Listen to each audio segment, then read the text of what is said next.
I don't understand how we got here. I can't explain how we're having a conversation about a negative relationship between Napoli and Osimhen. How? Just last year, he was the star boy, man of the show, top scorer, top striker in the entire Serie A, highest goal scorer for the club. Today, we're hearing that the official TikTok account is mocking Osimhen, their own player. If you don't know, I'll put a video here. Let's take a look. Let's take a look at what we're talking about.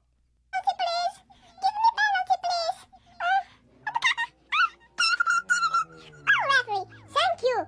You give me penalty. Thanks.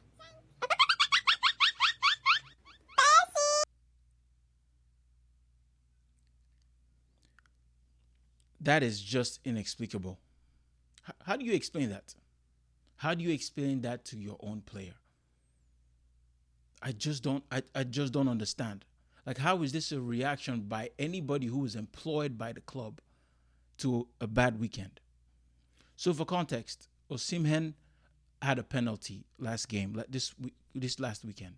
He missed the penalty, and Napoli ended up drawing the game. So if he scored it, they would have won. He asked for the penalty, he missed it.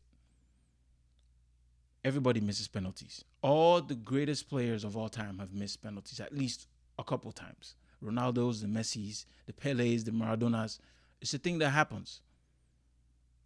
But the real problem came when, and I'm not saying that I agree with him on this, he was taken off with about maybe like less than 10 minutes to go. And he started tripping. He's like, oh, why would you take me off? You know, he's mad, which I understand. As someone that plays, you understand when if you miss an opportunity that is a 1-1 and a clear chance where it should be a goal, you want every single minute of the game to make amends. So if your coach is taking you off, I understand that. But you are also a professional where you know that your boss, your coach, has the say. And if he takes you off, got to take it on the chin. If you're going to be dramatic about it, you have to keep it as minimal as possible. We've seen players just talk to themselves, mutter some things, you know, at the lowest tone. Nobody will ever hear what they're saying. But he was so dramatic about it. So I think somebody in the social media department took offense to that and went ahead and made that video that you just saw. I don't know what that says about the club as a whole. I don't know if that says anything about the club as a whole. Like, I can't understand somebody in my job, for instance, doing something with our social media account, mocking me. I don't know how I feel, no matter what I did. It is ridiculous and there's no explaining it. And I hope whoever did this has been fired and an apology has been made to Osimhen. It seems like it has. They've settled it because he played today and he scored a good goal. And he got taken off even earlier and there was no harm done. Like, I'm trying to wrap my head around it. Like, it makes no sense that your own club will go against you publicly.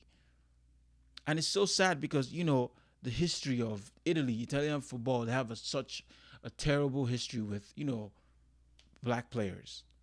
So now this has become one of those things like, oh, somebody's, you know, racially, you know, all of that.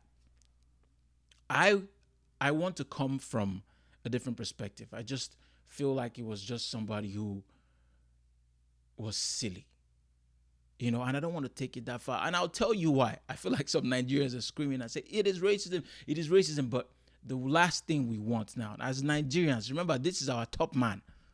The last thing we want is for there to be a feud between our best player, arguably our best player, and his team leading up to the AFCON that we're going to play in January. We need him to have a clear head.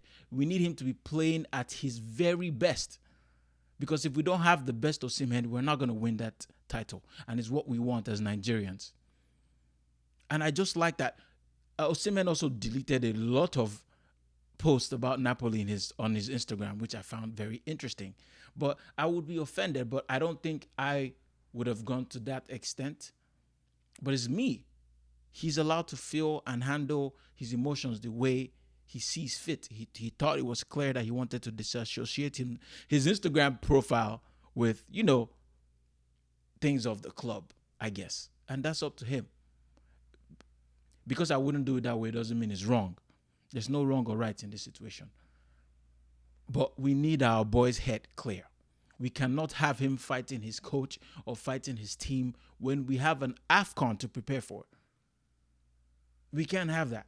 So I'm happy to see him starting the game for Napoli today and actually scoring. And I hope that all of this just clears up, because I need my boy ready to go. He's built different from where he came from. If you don't know his story, maybe I'll make a video just explaining to you why we know this man is tough, mentally, physically. He's been through a lot, and this is nothing that he cannot come through.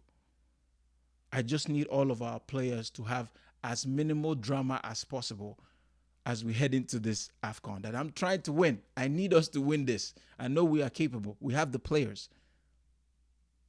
So, I hope this dies down from here. I'm sure they've apologized to him on the back end. I'm sure somebody has been fired for sure. I don't know if they need to publicly tell us that. I don't know. Maybe to help calm us down, because it's very infuriating to see our boy be treated like that. But yeah, that's my take on the Osimhen saga, Osimhen and Napoli saga. And yeah, let me know what you think in the comments. Like, share, subscribe, all of that. Thank you. God bless.